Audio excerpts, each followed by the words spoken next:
Welcome to another episode of Problem Busters. And of course, I'm here with my esteemed colleague, Jonathan. Good evening. Good evening, Ollie. How are you? I'm all right, mate. And yourself? I'm good, thanks. Looks As like always. we might. It's also good to be getting more and more spring, isn't it? Yeah. I actually get woken up by the light, and Ooh. that's very Northern Hemisphere for the listeners down under.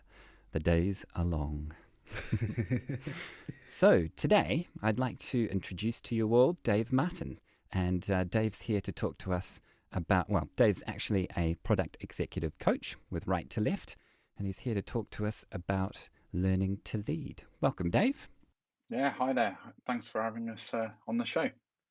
You're welcome. You're welcome. It's great to have you here, although remotely and in a safely distanced way. So we usually start off with a bit about you and a bit of your background. And I think that if you could insert here the story about the most recent startup and exit, I think that's just an interesting story for folks as well. So take it away. Yeah, sure, no problem. That's great. Oh, background. Well, I suppose it's worth mentioning way back when I was an engineer back in days of C++. So that's where I started my career. For the last couple of decades, I'd say I've been in product leadership, probably before it was called product, and leading large teams deliver value through technology for organizations. And in probably the last 15 years or so, it's mainly been in roles of transformation, helping organizations typically become what we now call product led and find a way to achieve product led growth. Right now, I run my own boutique coaching practice where we focus on helping product leaders and CEOs of typically of VC-backed startups make great product decisions and build better products. But before that, my last permanent job would have been with TES Global. Some people might know as Times Education Supplement, which 100 years before was a newspaper printed part of the Times product. But with my time with them, whilst we did have a printed publication still, very much smaller than it once was, main focus by a long way was online products, both for schools and for teachers, bringing teachers together so they could share class plans online and help each other all over the world, and helping schools with managing the process of recruitment and finding the right teachers for the right roles. That role, I was brought in and joined them when they were private equity owned. My role was to help them move from being a transaction-based business to a subscription-based business. So I had to lead some considerable change, and we successfully 2 years later after that sold the company with the majority of the revenues being subscription-based. And that's when I took a break and decided coaching was what I wanted to do. So why coaching? That's got to be the question, right? Because the little that I know of folks in your line of work at that stage in your career, the phone would have been ringing, right? And some of it would have been Silicon Valley, some of it would have been closer to home, but it would have been ringing. So why coaching? Yeah, definitely. Great question. You're right. I've spent some time working over in the Bay Area, and I have had and did have quite a few interested opportunities to consider. But the reality was had the opportunity to have a little break, which was the first time probably in my entire career. And I thought about the situation of what I really enjoyed the most. What really did I get the buzz from? And I realized that the most fun job I ever had, where I got the most satisfaction, was actually my first job back when I was 16. And then I taught windsurfing and sailing, and I loved it. It was great fun. And part of me wondered whether it was great fun because, well, I was doing what I loved, sailing and windsurfing all day long. What's not to love about that? Although it was in England, so some of it was cold and rainy, so maybe it wasn't all great fun. But what I really enjoyed was watching individuals grow and prosper. You could explain somebody who'd never sailed a dinghy in their life, and 3 hours later they're having great fun on their own, and they're controlling a boat and doing what they've got to do in control of it and having fun. and you've taught them something, I realized that the part I really liked was helping people grow and reach their ambition. And as a chief product officer at TES, the part I really loved more than anything was watching my own direct reports grow, leading those guys so they grew and empowering them to reach whatever their ambitions were. Normally it'd be aligned with the organization, but not always. So that led me to go, well, how can I do that full time? And coaching is the answer. It allows me to help individuals and companies grow. It helps me to help people on their journeys, and it uses my experience from the last 2 decades to do that. So here we are. Fair enough too. Fair enough too. So I guess onto the problem of the day then. What we thought we could focus on is learning to lead, because this is something that's topical to both Jonathan and I. And Jonathan's just, his team's sort of reaching the half dozen, and mine's got a little bit past that now. And that is a whole new ball game, isn't it? And then beyond learning to lead a team comes learning to lead leaders and then coach those leaders, right? And it seems to me there aren't enough great leaders in the world. Yeah, that's really interesting. I think the challenge is quite often in today's sort of how work is functioned. We're very much we develop our skill set and are very much judged as individual contributors. We've all got our smart targets, and we're working towards our KPIs, and everything's very measurable. And it's about how we contribute as individuals. And as you become an expert and a functional, very strong in a particular functional discipline, the journey to leadership is you reach a point where that's the only way you can continue to grow your income and grow your impact. You want to have a larger impact. And so you have that kind of fork in your career of, do you move into management and leadership, or do you continue down the expert individual contributor? And there aren't all that many companies that support the one option as a career path.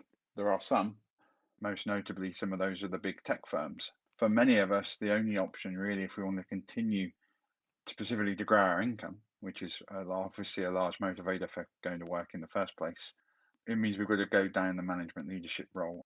But actually, I think gets confused because we don't realize that we've got to relearn what our job is in order to be leaders. It's no longer being an individual contributor. We're out of our comfort zones, and we've got new skills to learn and new capabilities. We've got to let go of some of the stuff that we're really strong at and let our teams and our staff do those things instead. And that can be a very scary thing because you're accountable for it. Yeah, just focusing on that, and then I think it's probably time to hand the mic to you for a moment, Jonathan. I just get so fired up. Yeah. So thinking about that transition from doing to leading, what are some of the major mistakes and sort of common gotchas that you've observed over the years? I see some common frustrations and challenges, and they're probably the top three are probably a fear teams are working on the wrong things or doing it the wrong way. So a fear of that. Overwhelming workload. And that comes from when the leader is still trying to be a contributor as well as being a leader, which in effect means they're doing somebody else's work. So they end up with overwhelming workload. And then the top three will be failing communication, where if communication isn't working as well as they hoped and the message isn't landing. And that's a hard one because you don't always realize that's happening at the beginning. You think you've communicated well, but it turns out that what everybody heard wasn't what you said. So I think they're probably the top three. Okay, that's quite interesting actually, because some of the things you've mentioned I've personally experienced on that sort of transition from sort of doing to leading. So outside of those, well, I guess it incorporates those three main mistakes that you see. What do you believe are the components of being sort of a great leader? I think first, there's too much pressure on that word. I mean, part of that question is probably worth challenging.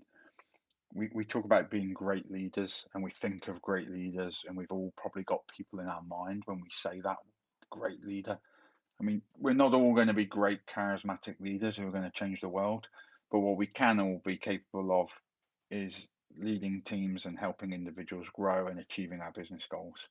So what does it take to be a competent leader is probably the right way to think about it. And that takes a bit of pressure off. because then immediately people aren't feeling like, oh my God, to be Winston Churchill. Gives me permission to not be the very, very best.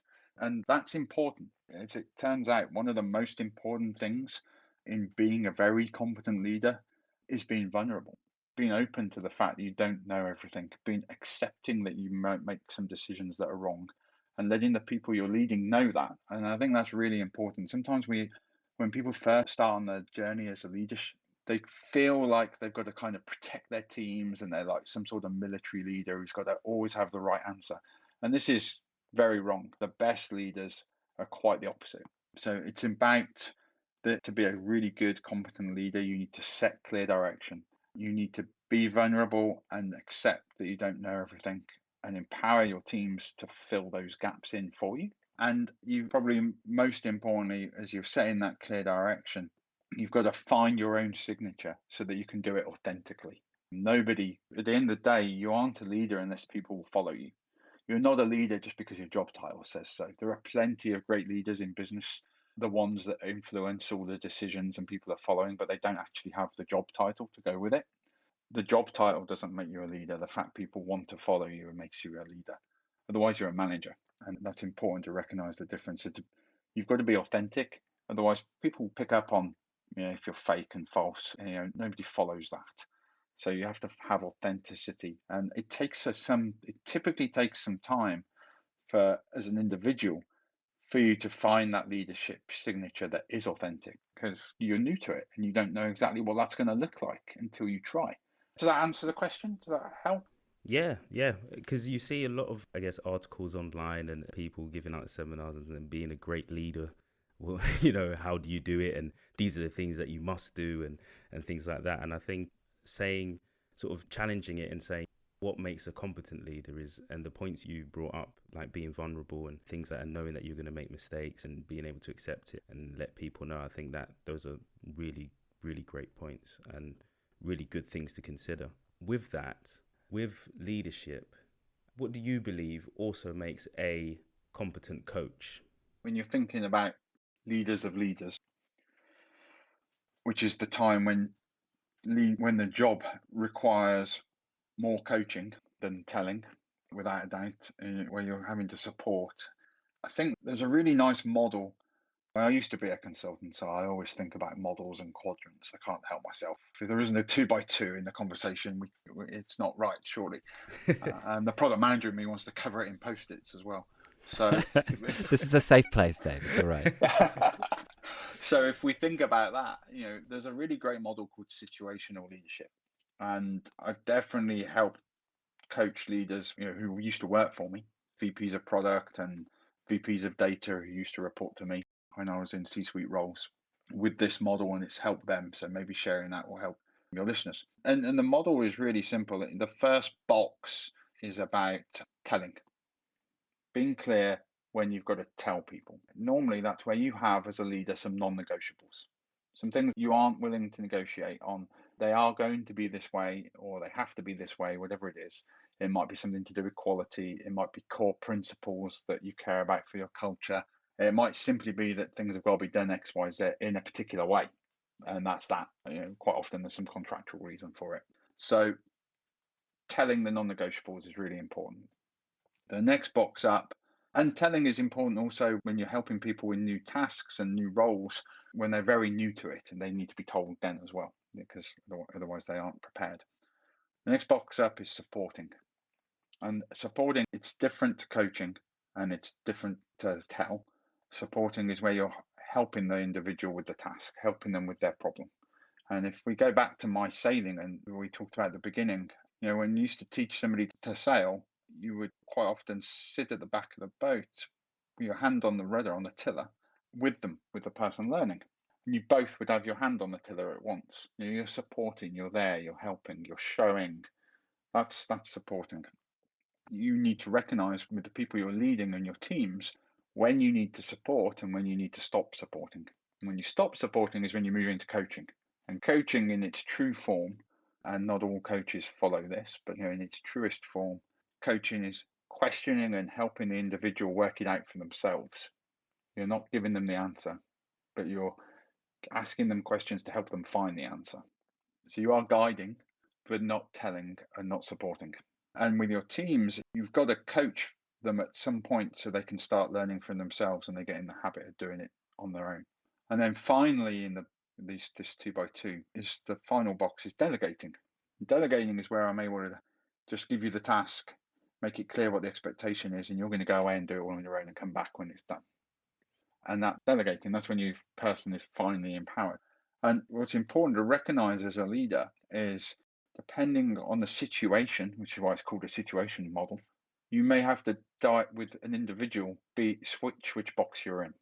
If it's some new challenge for the team and for the individual and something they've never done before, you might have to tell, you might have to support, or you might have to coach them, or it might be something they're very comfortable with and you can delegate. So it's not that an individual is in one of the boxes, it depends on the situation. And as a leader, you've got to be aware when you need to be in the right place to give them the best support for them to grow and be accomplished at whatever it is you're asking them to do. And too often, I think the more immature leader gets stuck in one of those boxes with an individual and never realizes they've got to swap what mode they're in. You can't just stay in the same mode all the time. So hopefully that was helpful. Hopefully it made some sense. Yeah, Definitely did. Yeah. Yeah. I wonder also if we kind of tend to one of these because of our persona. And I don't say personality, but I mean the persona that we have at work. So, for example, I might like to be everybody's friend, and that might lead to me supporting a lot, but perhaps not delegating enough, or perhaps delegating too much and not coaching. So, yeah, there's a lot for me to reflect on in that. Yeah, and that's a really good point as well. I mean, when you're thinking about what your job is as a leader in a business, is to get the most out of your team, just for it to run and all be happy. And sometimes getting the most out of the team does mean you've got to put them in uncomfortable situations. It does mean you've got to let go at times and not support, even though it's going to be scary for that person to do that thing. You've got to let them have a go at it. Just like teaching somebody to sail. The time you get off the boat and set them off on their own, they can be a little nervous about it because they've never been in charge of a boat before on their own. It's exactly the same with leadership in the organization. You've got to make sure you're pushing people outside of their comfort zones at times as well, but in a controlled and, where possible, very safe manner. That's where your culture, I think, is so important. And as a leader, you can't control culture, isn't just you, but you do get to set it and influence it very heavily. And that's, if you create a culture that feels a safe space for people to make mistakes, then they'll push themselves out of the comfort zone more frequently. And that obviously means you end up with a more performant team. And at the end of the day in business, that's kind of your job, to have the high performance team.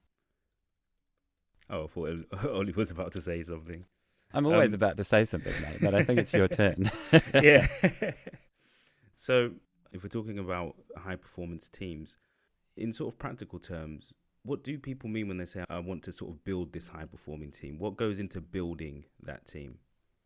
Cool. Well, I mean, we could touch on a lot of different topics at this point, different areas. I think maybe what's interesting, especially since we probably, my background, team people I coach are typically CEOs, founders, or CPOs, product leaders.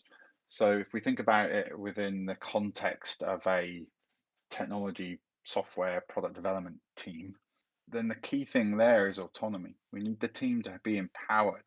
We have to be an empowering leader, and and that's not empowering us. That's empowering the people we're leading. And I think touched before on the key big three things that people struggle with. One of them was around fear of what teams are working on. So if we can have confidence in a team's focus, it's a really good starting place for the team to perform well.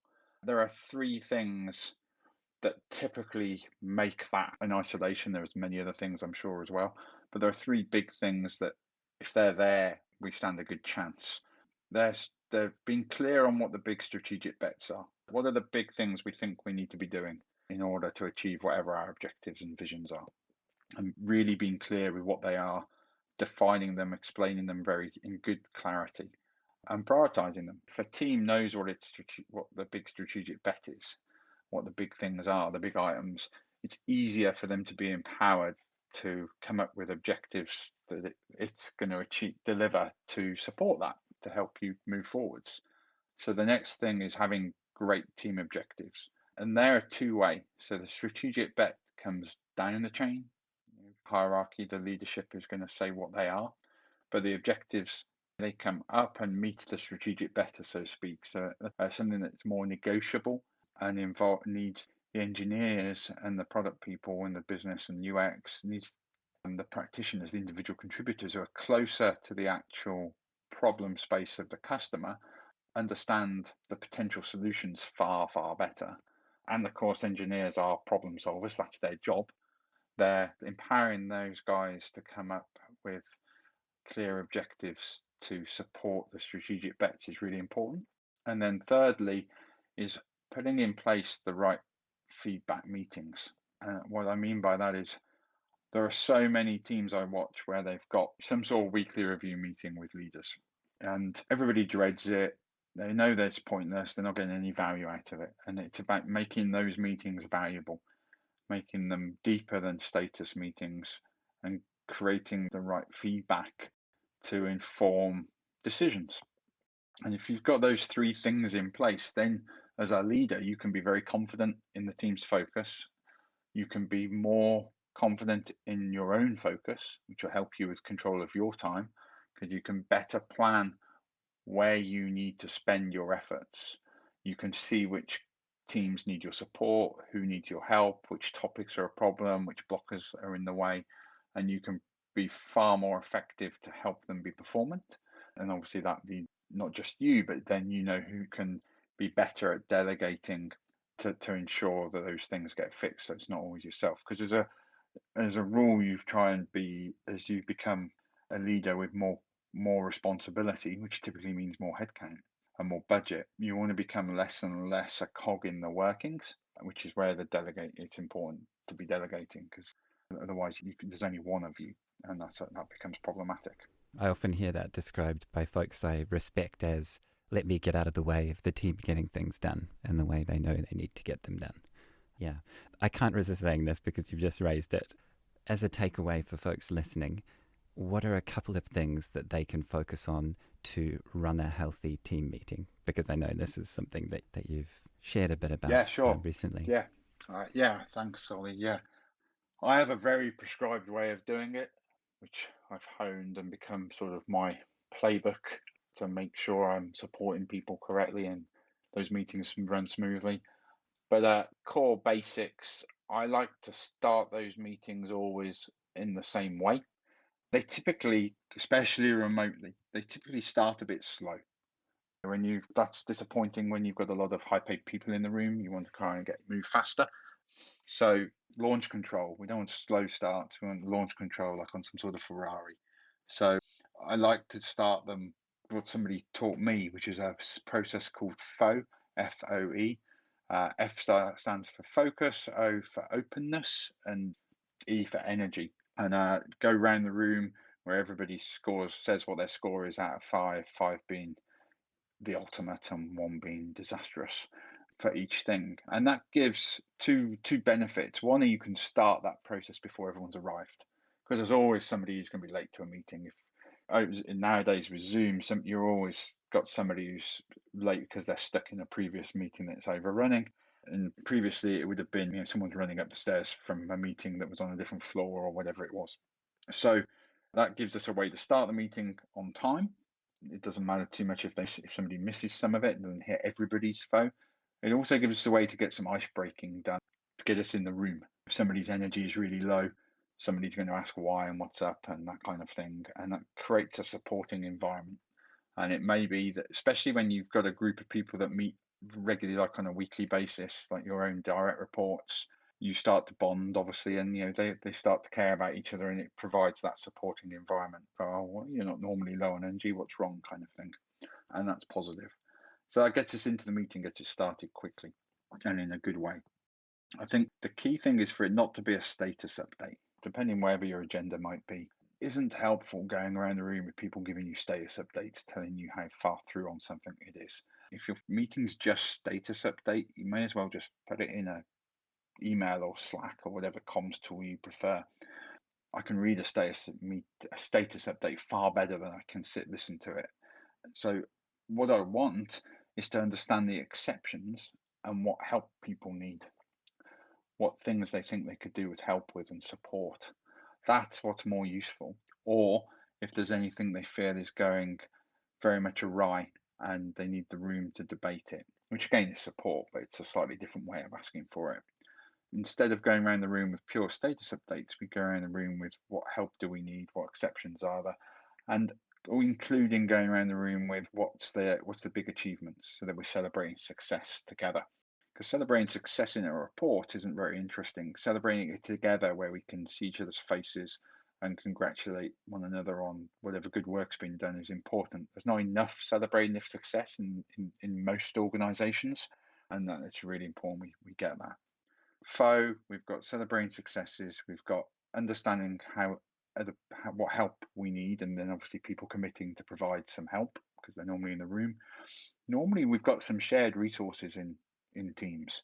Whether in the product development world, often analysts are shared resources, or data scientists can switch teams regularly because of their needs, or UX.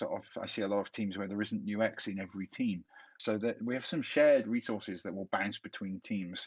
There's also worth having a part of the meeting to just plan where we believe those resources should be. Should they stay where they are now, or do they need to move? Is useful to do after the exceptions and help I need. So together that provides all the information you need as a leader, because it gives you exactly the information you need of where to go help. It brings the team together to support. And if you weren't there, busy organizations with many activities going on, there's often times where you won't be there. In previous roles, M&A, for example, when mergers and acquisitions were going on, as a C-suite member, you'd be very busy with some other stuff, often stuff you couldn't tell anybody about as well. You'd have to excuse yourself from some of those meetings. That process allows the team to still be functional and support each other in your absence, which is also pretty important. Yeah, that's a big one. I often feel like I can't be in enough places. And I was reading the other day something that you wrote about product leaders particularly needing to take control back of product management, and that really being take control back of their diaries, right? Because there's just not enough time to be in all places we want to be. Yeah, having control of your time is super important. That starts with planning. It's not planning what your teams are doing, it's planning what's priority to you.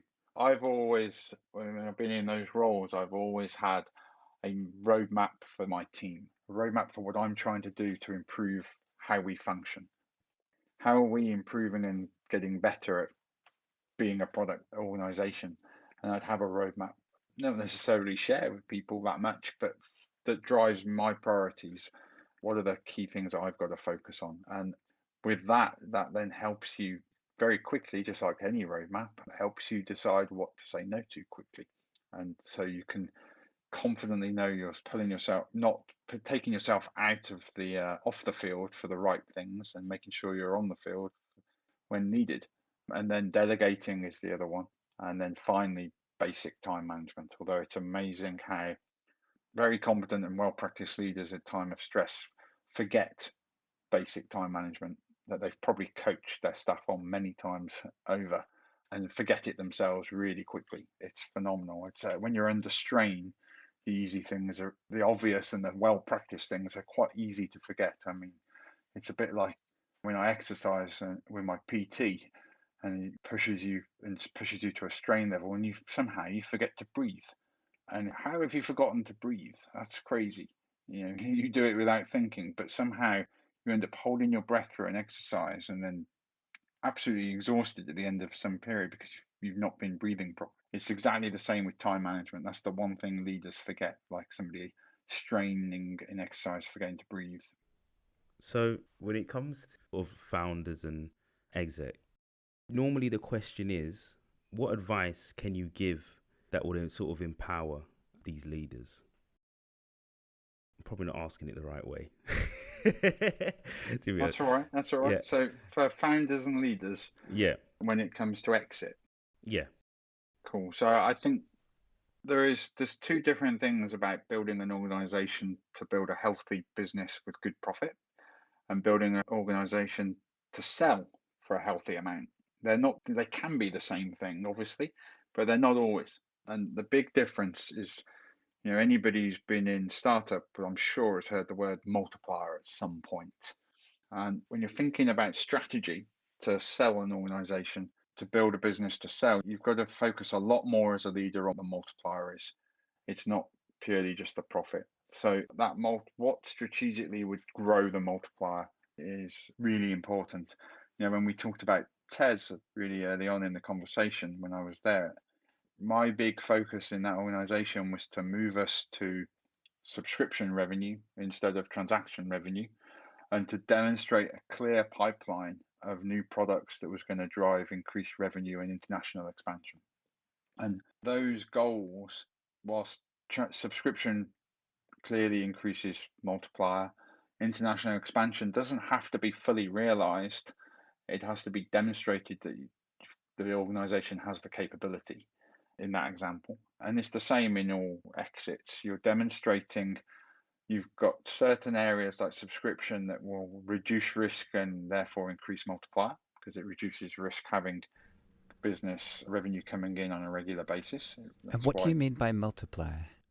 So multiplier is, if we think about enterprise value, which is what you're selling the company for, what the enterprise value is, multiplier is typically private equity or VC or strategic buyer will take some form of formula that they've got, which normally will take revenue or profit and times it by a particular number that they've decided is the right number to value your organization. And that's the multiplier. A very standard sort of typical multiplier would be a take profit and times it by 6, and that's the value of the business. Where the business and the founders have been very strategic and spotted really high valuable opportunities, a multiplier can be far bigger. It can be work with some businesses that have sold at 20x. And that then, clearly, if I'm making the same profit and I sell it at 20x, the profit, then the exit is going to be far higher than if I sell it at 6x. And to get that multiplier up is all about reducing risk of continued growth and demonstrating high growth potential and aligning to really big exits, aligning to the strategic goals of a buyer, so that when they acquire your business into their ecosystem, it's worth it way more than it was before they acquired it. For the founder and leader, they've got to be really clear with their organization of where they're going with, what the direction is and what the exit strategy is. Often doesn't get discussed enough. Often it gets hidden. I'm not sure if I'm answering the right question, to be honest. Yeah.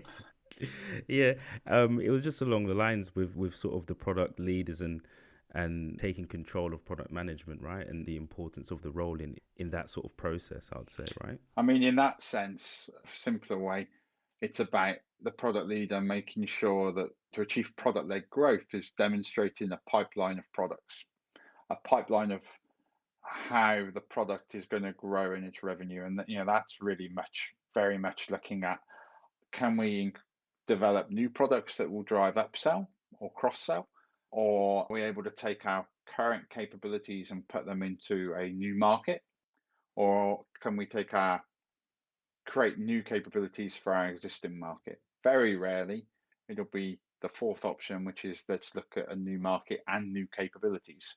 But that's probably saved for larger organizations rather than founder-led startups where they're looking to really innovate and pivot for the next, creating potential futures for the next 10 years. A bit like Nokia turning from, I believe it was once a wood mill paper type of business into a electronics business.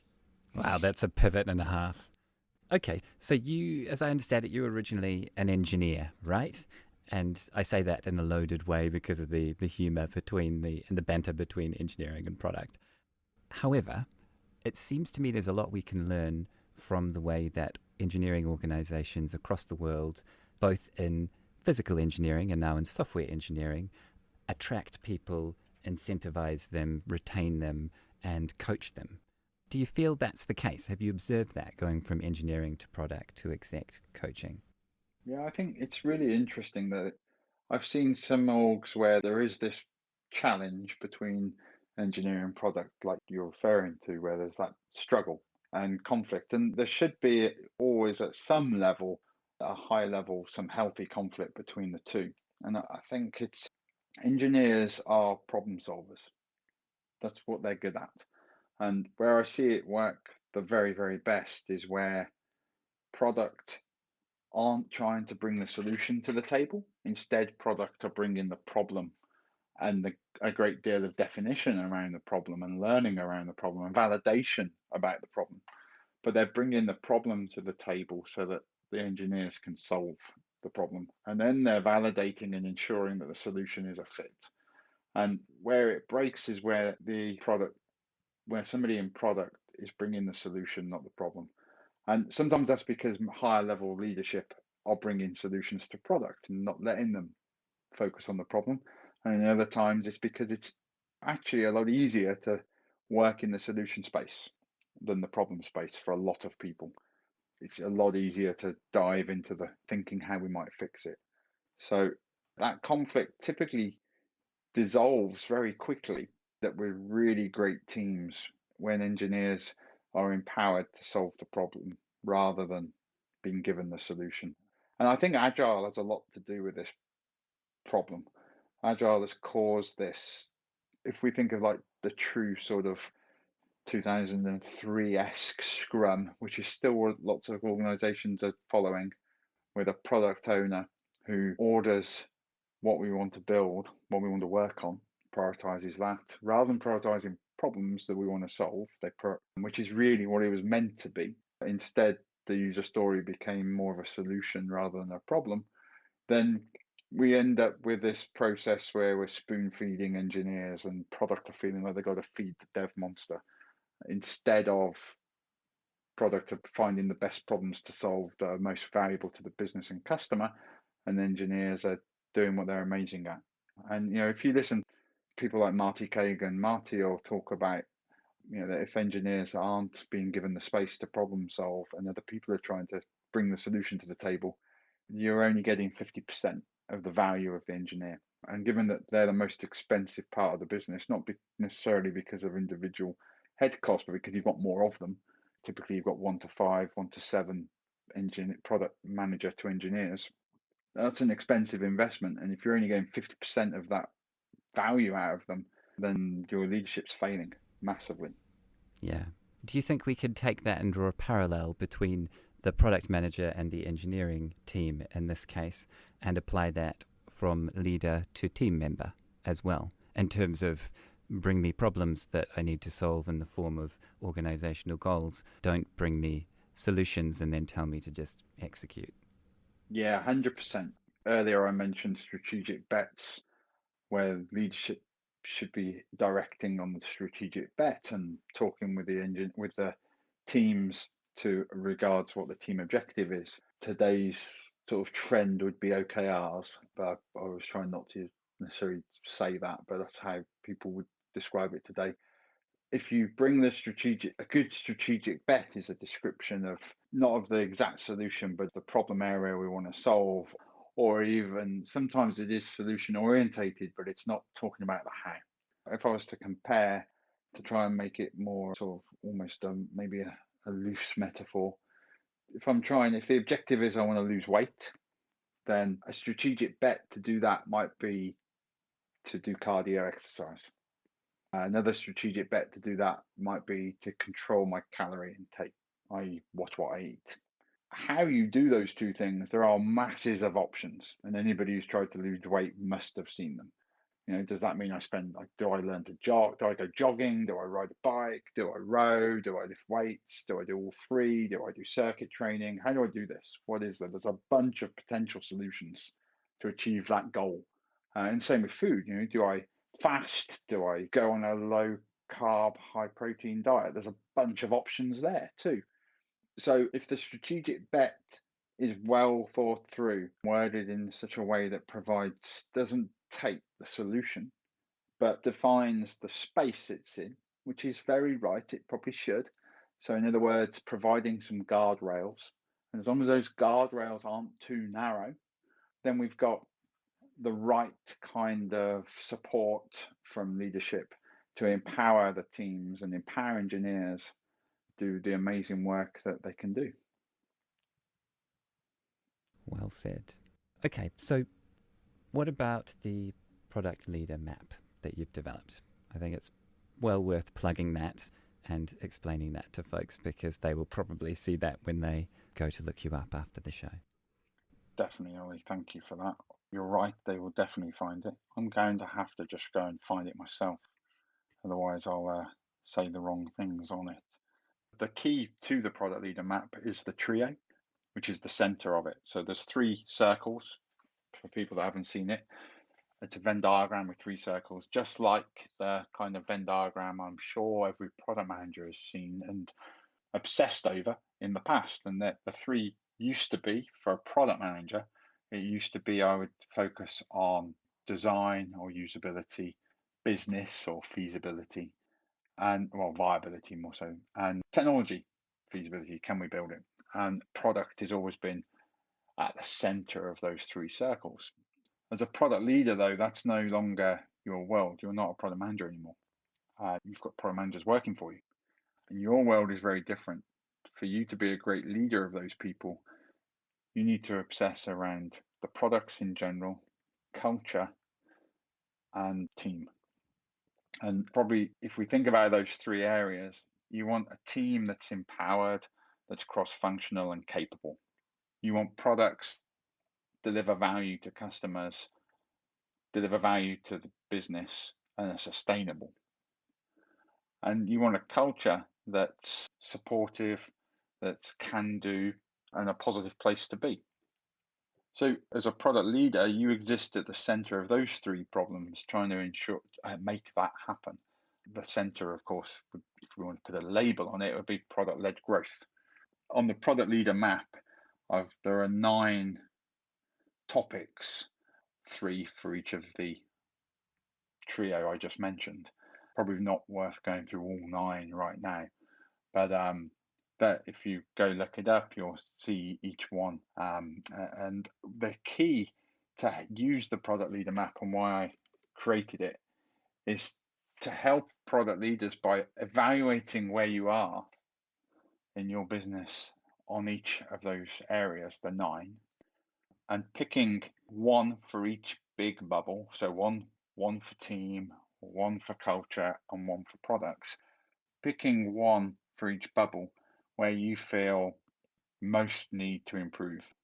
And that will give you 3 key focuses for you to work on in each area. And it's important to work on one from each area at once, because otherwise it's very unbalanced. You want to be thinking about all 3 at the same time, working on them. As a leader, you can't just focus on team constantly, and because culture is going to suffer, and so will the products. So you've got to think of all 3 at once. But by picking 3 out of the 9 of the map, and you can find the map on Mind the Product. We wrote an article on Mind the Product recently and published it there. It's quite a detailed article, so that's probably a good place to go look. But if you pick the 3 that are most important for you, that then sets you in good stead, really, probably a 90-day plan for you to prioritize. What are you going to do as a leader to drive each area up over the next 90 days? And then in 90 days' time, review the situation again and rinse and repeat. Find the next best 3 things for you to focus on. They might be the same, but hopefully not. Hopefully you've made some really good progress and made some impact on them. Thank you. Jonathan, as obviously this is currently 2 product people talking about product, so from a service delivery perspective, when you're listening to this, what parallels are you drawing to the things you see needed in your team and what you've experienced? From overall, I think the whole coaching element, I think, is quite important, and just knowing when to with training, when to sort of disconnect and stop trying to become the cog and kind of help your team run a lot more efficiently without you having to try and pick up that role and also try and be strategic at the same time. Delegation is one of the key parallels I get, because if I'm sort of managing the support team as well, and I have the answers, I think empowering my team to one, find those answers and think through the solutions themselves is really useful and does really work in practice, obviously. But yeah, there's a part in training, there's like a transition point in training where I tend to really just ask a question back. So, and it sort of takes them aback a bit, just slightly, where it's like, what would you do? What do you think we should do at this point? And just help them sort of come up with a solution. That's really effective, especially for things that they possibly haven't necessarily seen before, but have got all the resources and the knowledge to resolve it themselves. I think I've taken that sort of piece from it. I think it's really important. And again, it's always good when dealing person to person to know when you should sort of either switch that on or just focus on different elements, as you said earlier, Ollie. Ooh.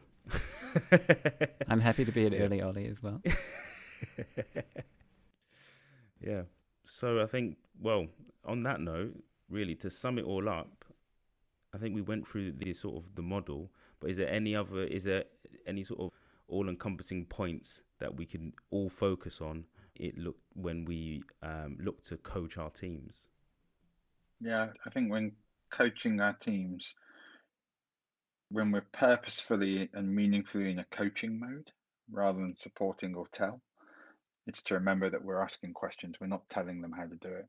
So asking questions in that process to avoid using the question starting with why. Because why is a very judgmental, creates judgment. It creates an immediate judgmental sentiment. So asking people questions around what and how in a coaching mode is far more valuable. Actively listening, which we must remember we've got 2 ears and 1 mouth. Let's listen hard and talk less in that instance. Listen hard, ask those what and how questions based on the things people are saying to help them consider their options and then help them select an option that they think is best for them to go forwards with whatever they're trying to achieve. And a powerful tool for anybody coaching, a powerful tool is reflection, is to at some point during the conversation to say, hey, so what you're telling me, what I've heard you say is XYZ, whatever it might be. And quite often just having somebody actually listen to you properly and then give you that reflection back of what you've just said, quite often that creates this aha moment and somebody goes, oh, I've solved my problem now. Now I've heard you say that back. It triggers some different thought patterns in the individual and helps them. And often all they needed was somebody to listen to get them to where they need to be.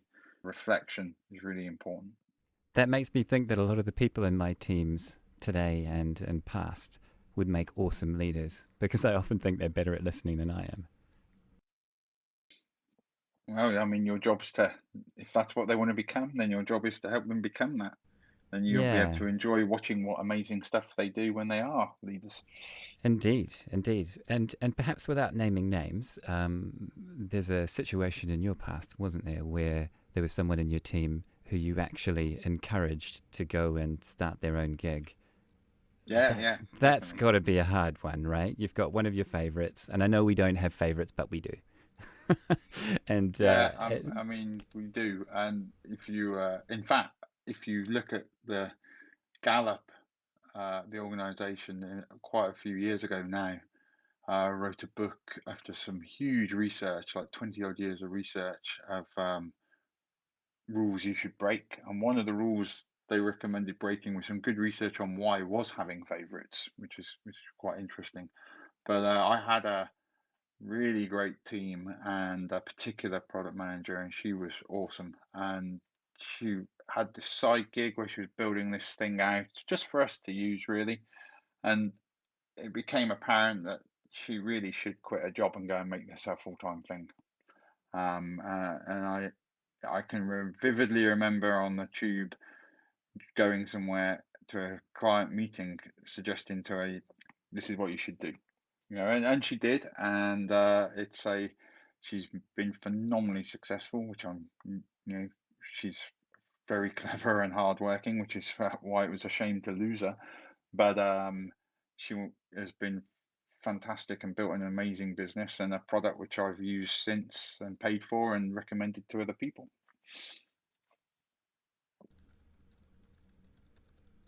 Yeah, yeah. And if we take the idea of supporting, fostering, coaching, leading, and wrap it all up, of course, there's a growth beyond where we are together today onto the things that you are going to do next as an individual tomorrow.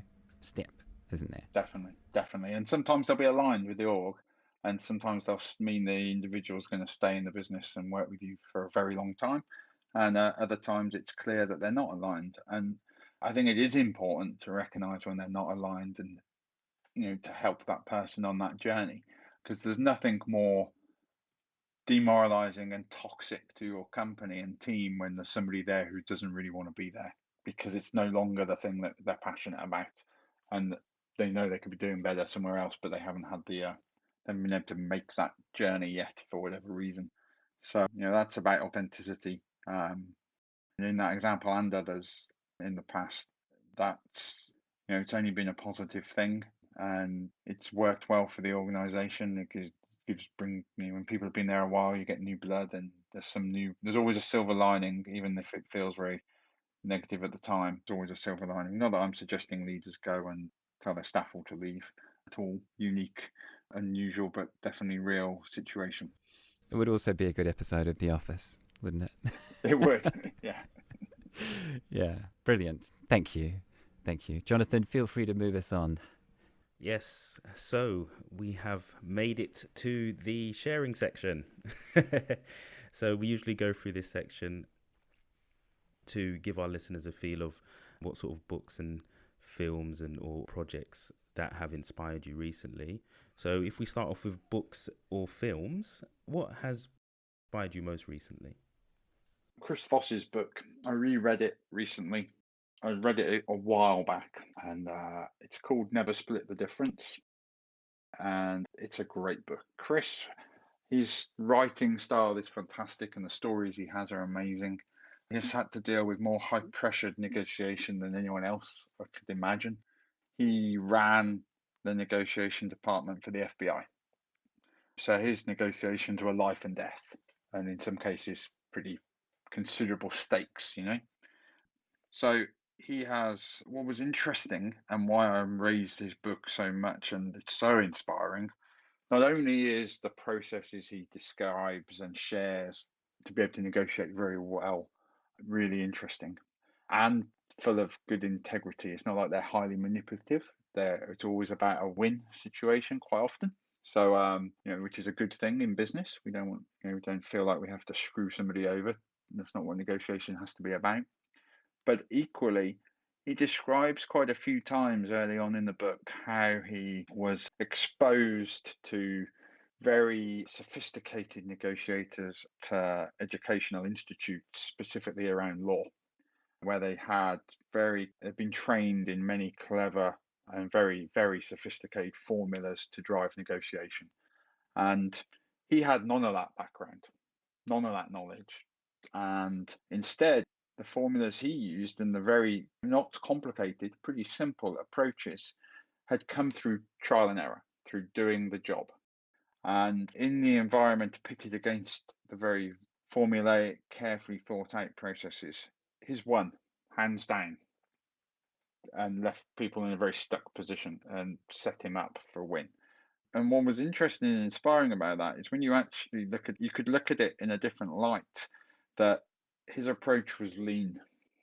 It was pure trial and error, very fast iterative trial and error with big stakes, just like an organization wanting to survive, and found the best ways and the ways that worked in a very lean, pragmatic way. You could look at how he did it and apply many of like tire production system processes to it almost if you wanted. I think that's super interesting. That the pragmatic approach come up with a better solution, more valuable solution than a highly academic approach that was less real world. So yeah, I found that really inspiring. It's also really cool.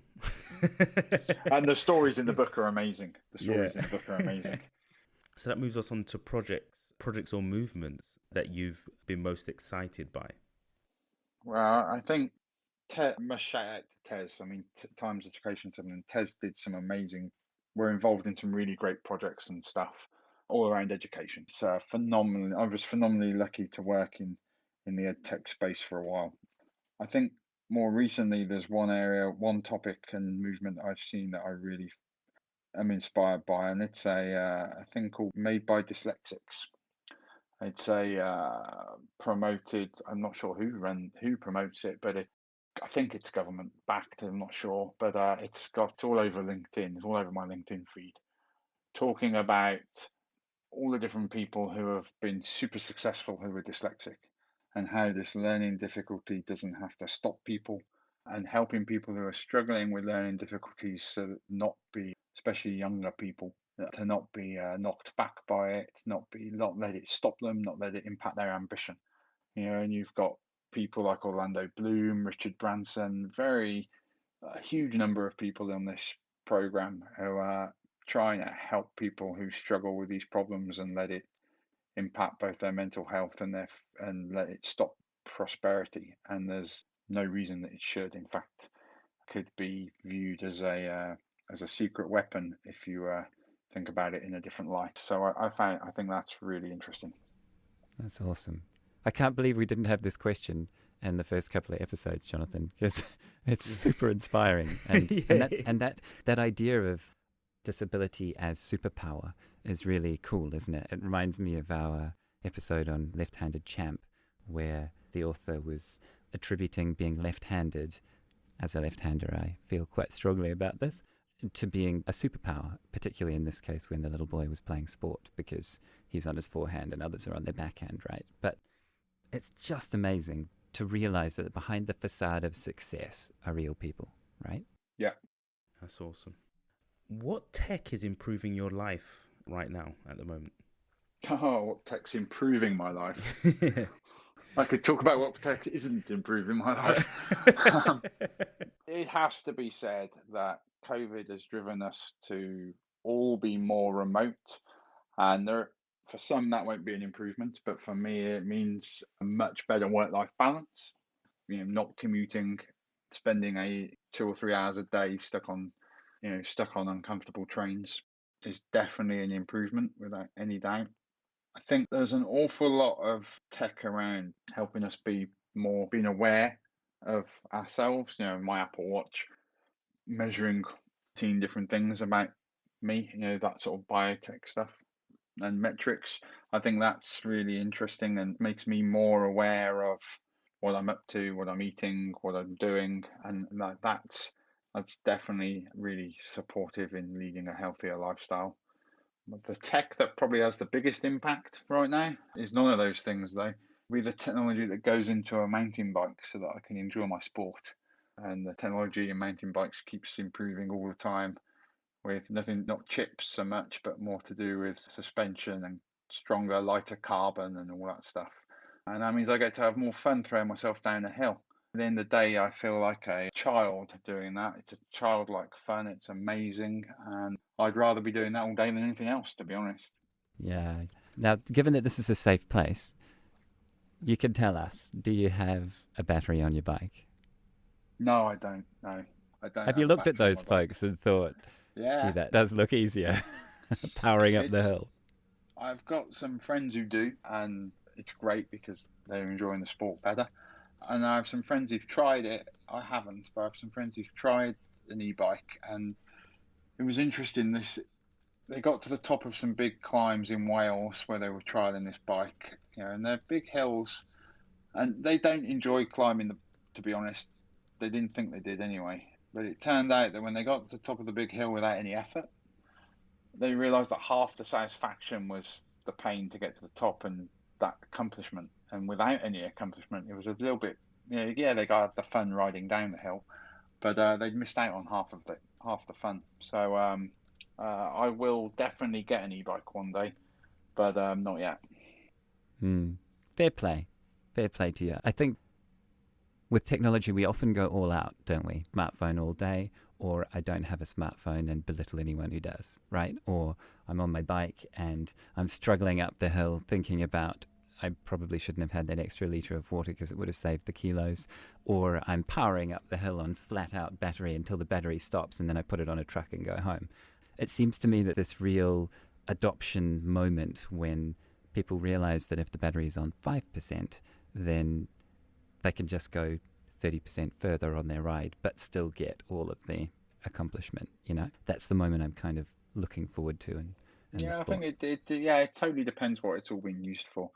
I have some guys who use their technology as an e-bike just to get to the top of the hill because they can ride down it faster, and all they care about is downhilling, and they don't care about. They prefer to get in a truck to drive them to the top, and they're riding down really crazy, gnarly stuff. So it's great if it means people are enjoying themselves more, the better. But it's really weird, like you say, how we're often extreme one end of the scale. It's your phone is a perfect example. I think it's just something that we're often very religious about this stuff and become obsessed with it, or not, until it becomes everything. It becomes sort of mainstream and normal. I don't mean mainstream by everybody using it, but I mean where it becomes part integrated into our lives rather than a focus of our lives. Now, I know you want to ask your favourite question, Jonathan. Go for it. Who do you most look up to in the world? That's a good question. I wish I'd read the questions beforehand so I could prepare a really good answer. To be fair, I didn't share that one with you, so you wouldn't have had it. That's good then. Who I most look up to in the world? Wow. I could ask another one. I think it's a great question. Let's go for it. I'm Awesome. going to give you an answer that's a bit bizarre. Well, your mum's also waiting, isn't she? So yeah, I'll give you an answer that's a little bit bizarre. I have a lot of role models. Anybody, I guess we all do. We have interesting people. But I'm going to say the singer of Iron Maiden. There you go. A guy called Bruce Dickinson. No way. And I'm going to say, one, I'm a crazy Iron Maiden fan, and it was the first record I bought in 1988 as a 12-year-old. So I'm a lifelong fan. So that's one thing. But more interestingly, the guy was the singer for a massive band in the 80s. He's still the singer for a massive band, the same band, and having great fun doing so, even though he's in his 60s or however old he is now. So that's one thing when I'm that old, I want to be doing things I love. That's cool. But in the middle, he loved fencing and learnt to fence and fenced for Britain at a very, at the top level. He also learnt to fly, became a pilot for British Airways, an airplane company that provides supply planes. Basically, if your plane breaks, his company provides a jumbo jet. So that's really interesting. He's been able to make a career doing all the stuff he really enjoys. He hasn't harmed anybody on the way. He's only given people, he's given loads of people pleasure and helped them in his own way, and stood for various things on the journey. I mean, in the middle there, when he was not a member of the band, when he parted with them briefly, he went to Sarajevo against a lot of recommendations whilst it was war-torn, and gave a very small concert to people that needed uplifting. No big press, not doing it publicity. Hardly anybody even knew at the time it was happening other than the people in Sarajevo. And for good reason, because it was a huge security nightmare, and did it at risk to his own well-being. Somebody who can help people in their way, the way they're able to, and make a living and be at the top of their game doing stuff they enjoy. Yeah, that's got to be something worth looking up to. Wow. I was about to... What a guy. What a legend. Yeah. Whoa. It also happens to be the T-shirt that I imagine when I think of kids at high school. And when I think of those sort of Hessian sack type bags they used to have, and they used to write Iron Maiden on it with a black pen. That's the one, yeah. And then, funnily enough, I listened to a bit of Iron Maiden a few years back, and I thought, where's the heavy in this metal? because, Yeah, exactly. Yeah. Because things are a lot heavier now. They are. Yeah, yeah. All right, now my turn. Last question for you before we move on to how folks can get in touch with you. What's the one thing that comes to top of mind as something you would change in the world if you could? Well, they're changing the world. I mean, there's the obvious things that are not really very possible. We all would like no illness and people not in pain and violence and all the rest. They're not very feasible though, because humans are humans. The practical answer, Jonathan. Yeah. I would love to make it where career politicians were illegal. I think if you go into politics and you end up as a career politician, you have a conflict of interest. So if politicians could only be politicians for, say, 8 years, then you couldn't have a conflict of interest anymore. And therefore, you would be in it for the reasons you probably got into it in the beginning before you ended up in the high position of power. And therefore, the people in power be doing things for the right reasons rather than to win the vote for the next time round. Yeah, I strangely agree. Well, interestingly, you can learn a lot from related areas, can't you? And fascinates me that town councils and parishes, particularly in France, but also in England, operate quite differently, and that people tend to come in, do their thing, and then leave. And that model seems to work really well, doesn't it? Yeah, there you go. All right. So how about getting in touch with you? How would people go about doing that? I'm easy to find on LinkedIn, it's Dave Martin, and just connect with me. I'm on Twitter as product_Dave, although I don't jump onto here that much anymore, but I am there. So if you reach out to me, I am there. Or just go to right2left.io, my website, my company's website, and there's definitely a contact button there somewhere. Beautiful. Did you have anything else you wanted to say, Jonathan? Anything else to cover? No, I just wanted to really thank Dave for coming on the show. And we'll add a lot of the links and the links to the models in the show notes. And thank you again for coming on. Great, thanks for having me. Beautiful. And that's it for another week, folks. So don't forget to subscribe, and we look forward to another one next time.